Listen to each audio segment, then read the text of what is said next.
جئنا إلى الدنيا كي ندعو إلى الله، لننشر الخير في الكون الذي حارى، ونرسل العطر من روض الهدى الزاهي، ويشرق السلم أنوارا وأنوارا. جئنا إلى الدنيا كي ندعو إلى الله، لننشر الخير في الكون الذي حارى، ونرسل العطر من روض الهدى الزاهي، ويشرق السلم أنوارا وأنوارا. الله الله الله أكبر، الله الله الله أكبر، لا إله إلا الله، لا إله إلا الله. أعوذ بالله من الشيطان الرجيم. بسم الله الرحمن الرحيم. الحمد لله رب العالمين، والصلاة والسلام على أشرف الأنبياء والمرسلين وعلى آله وصحبه أجمعين. أما بعد، mtazamaji mtukufu, assalamu alaikum wa rahmatullahi wa barakatuh. Mada ambayo tutayazungumza ni juu ya zakatul fitr.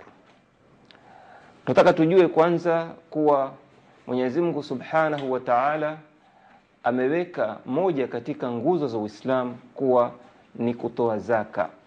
Katika hadith ambayo imepokewa na Ibn Umar radhiyallahu anhuma, anna Rasulullah sallallahu alayhi wasallam qala, Mtume wa Mwenyezi Mungu, rehma za Mwenyezi Mungu na amani zimshikie yeye, amesema, Bunya al-Islamu ala khams, Uislamu umejengwa juu ya nguzo tano. Shahadati an la ilaha illa Allah wa anna Muhammadan abduhu wa rasuluhu. Kwanza ni shahada, ushuhudia ya kuwa hapana afaaye kuabudiwa isipokuwa Mwenyezi Mungu na kwa Muhammad ni mja wake na ni mtume wake. Wa iqamis sala, na kusimamisha sala. Wa itaiz zaka, na kutoa zaka. Wa hajjil bait, na kuhiji nyumba. Wa saumu Ramadhan, na kufunga mwezi mtukufu wa Ramadhan. Muttafaqun alayhi. Hadithi hii wamewafikiana Bwana Bukhari na Muslim katika kuikusanya. Kwa hivyo kutokamana na hadithi hii tutaona moja kwa moja ya kuwa zaka ni moja katika nguzo za Uislamu. Na mara nyingine zaka yaweza kuitwa kama sadaqa, kwa sababu Mwenyezi Mungu amesema katika Qur'an, khudh min amwalihim sadaqatan tutahhiruhum wa tuzakkihim. Mwenyezi Mungu Subhanahu wa Ta'ala anasema, anamwambia mtume wetu Muhammad sallallahu alaihi wasallam, tukua kutokamana na wao sadaqa, yani zaka, ambayo ndiyo ambayo itakuwa ni yenye kutahirisha na kuwatakasa wao katika mali yao na kuwatakasa nafsi zao vile vile. Kisha zaka yenyewe, kuna zaka aina mbili. Kuna zaka ambayo ni matajiri, ambao wao pindi wanapokuwa na mali mengi, mali ambayo yamekaa mwaka mzima na hayakutumika, basi mali yale, na kawa mali yale imefika kiwango kile cha kutoa zaka, basi huwa ni wenye kuyatolea zaka mali yale. Wakatoa ushur, rubu'ul ushur, ambayo kwa Kiingereza inaitwa 2.5% ya mali yale. Na hii ni zaka ambayo ya matajiri, kama tulivyosema, mtu ambaye yeye ana mali ambayo yamekaa mwaka mzima, au amepata mavuno mengi ambayo mavuno yale yamefika kile kiwango cha kutolewa zaka, au pengine ni mali ambayo mtu ameyapata kwa ghafla, basi pia akawa yeye ni mwenye kuyatolea zaka mali yale. Lakini kuna na zaka nyingineyo ambayo inawapasa Waislamu wote. Kila Muislamu ambaye yeye ana amemiliki cha kumtosha yeye siku ya Eidul Fitr na kumzidi, basi huwa tayari yeye ameshakuwa lazima kwake kuilipa zaka hiyo. Na hiyo ndio zakatul fitri ambayo tuizungumzia leo.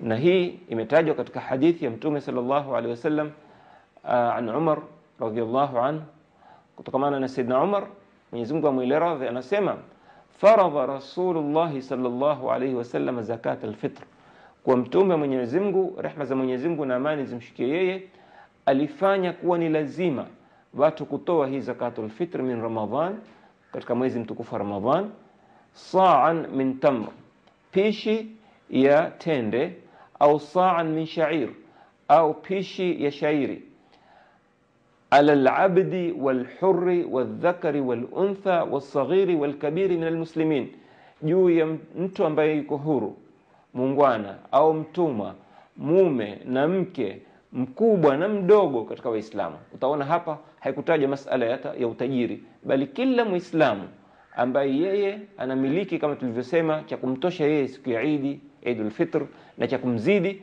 basi tayari yeye ni lazima kwake kutoa hii zakatul fitr. Muttafaqun alayh. Vile vile wamefikiana bwana Bukhari na Muslim katika kuikusanya hadithi hii.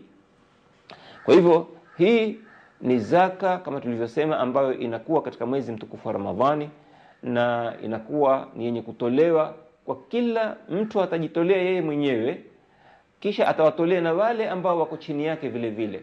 Kwa hivyo usione kuwa wewe umetoa basi kawayatosha. La, lazima ujitolee wewe mwenyewe na umtolee mke wako na umtolee mtoto wako, na ikiwa una ndugu zako ambao wako chini yako vile vile uwatolee, na ikiwa una na wazazi wako ambao ni hawajiwezi basi uwatolee. Yani kila mtu yule ambaye yeye yuko chini yako anakutegemea wewe baada ya kumtegemea Mwenyezi Mungu Subhanahu wa Ta'ala, basi imeshakuwa ni lazima wewe uwe ni mwenye kumtolea mtu yule, maadamu una uwezo ule tuliosema wa kumiliki kinachokutosha wewe katika siku ya Eid na kukuzidi.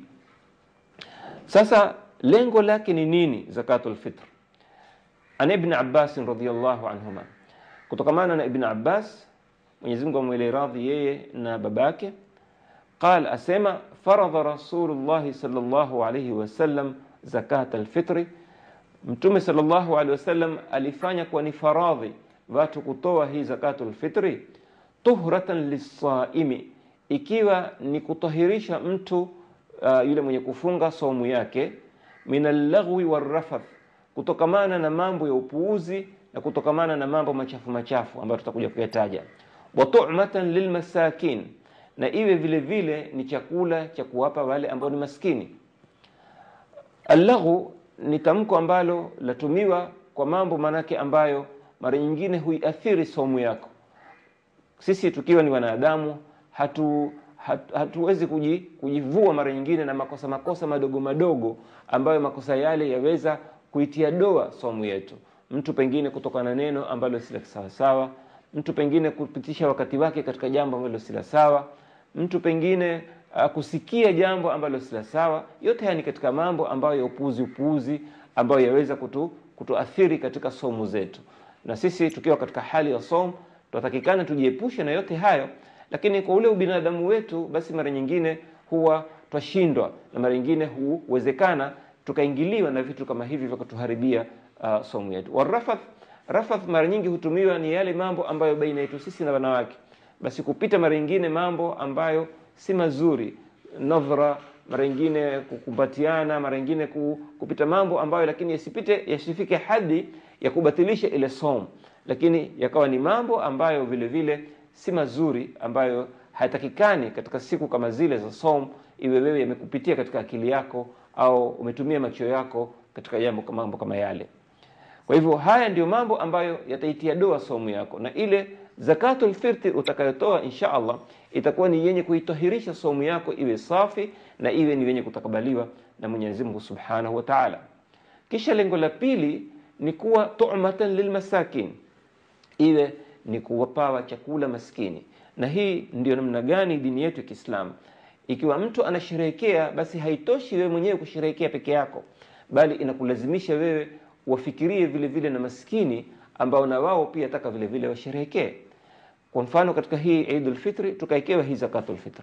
Katika Eidul Adha tukaekewa vile vile udhiya, yani mtu kuchinja mnyama na baadaye mnyama yule awe ni mwenye kumgawanya kwa maskini. Vile vile wale maskini wana fungu lao, utagawanya mara 3, fungu liwe lako, fungu la wale majirani na watu wa jamaa zako, na fungu liwe la maskini. Kwa hivyo yote hii utaona ya kuwa ni namna ya Uislamu umeweka nidhamu hii ya kuwa Muislamu hafai kusherehekea yeye peke yake, bali lazima akisherehekea awafikirie na wale ambao pengine hawana, ili na wao pia waweze kusherehekea. Na huo ndio kuonesha ule umoja wa Kiislamu uko kiasi gani. Umoja wa Kiislamu yataka watu siku zote wasijifikirie wao wenyewe tu, bali wafikirie na wenzi wao vile vile, wawe na wao vile vile ni wenye kuondoshewa taabu zao, hasa ikiwa ni katika siku kama hizi za kusherehekea. Lakini haimaliziki tu katika siku za kusherehekea, bali siku za kusherehekea ni muhimu zaidi, lakini hata katika siku nyinginezo vile vile itakikana Waislamu wawe ni wenye kufanya kama hayo.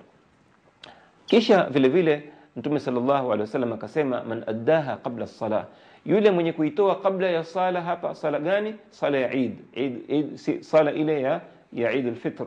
Basi man addaha, mwenye kuitoa kabla ya sala, fahiya zakatun maqbula, basi ni zaka yenye kutakabaliwa na Mwenyezi Mungu Subhanahu wa Ta'ala.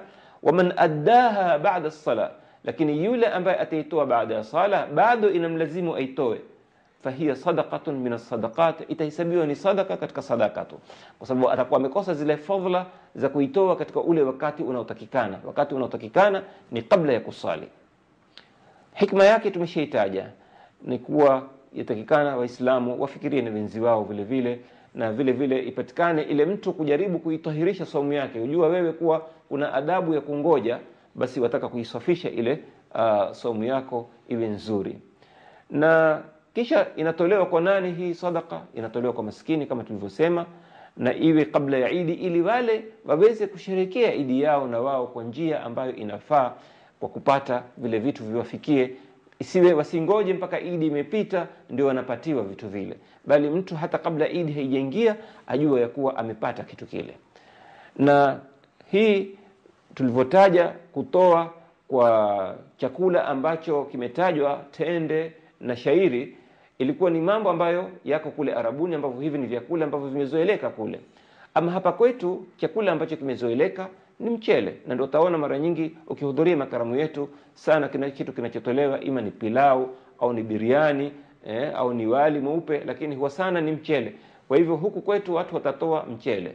Kiwango chake ni 2.5 kilo ambayo ya mchele, na ni uzuri mtu atoe kama tulivyosema katika ule usiku kabla ya Eid, japokuwa ukitoa kabla siku 2 au 3 pia inakubaliwa. Mwisho ni kuwa Imam Abu Hanifa ameruhusu vile vile watu kutoa kima chake. Kwa hivyo mtu lao kama atoa kima chake, lakini vile vile afikishe kwa maskini na amwambie kwa hii zakatul fitri, basi kwa Imam Abu Hanifa pia yajuzu. Na hilo pengine litampa fursa yule mtu aangalie kile kitu ambacho kimempungukia, awe ni mwenye kujaliza kwa pesa zile. Mwenyezi Mungu atatujalia tuwe ni wenye kutoa zakatul fitri kama vile tunavyoamrishwa katika dini yetu. Wassalamu alaikum wa rahmatullahi wa barakatuh. إسلامنا جاء ليبقى السلام ضياء ونورا في دنيا الظلام. إسلامنا جاء ليبقى السلام ضياء ونورا في دنيا الظلام. فالعدل هنا ما بين الأنام لنحيا جميعا في ظل الوئام، لنحيا جميعا في ظل الوئام.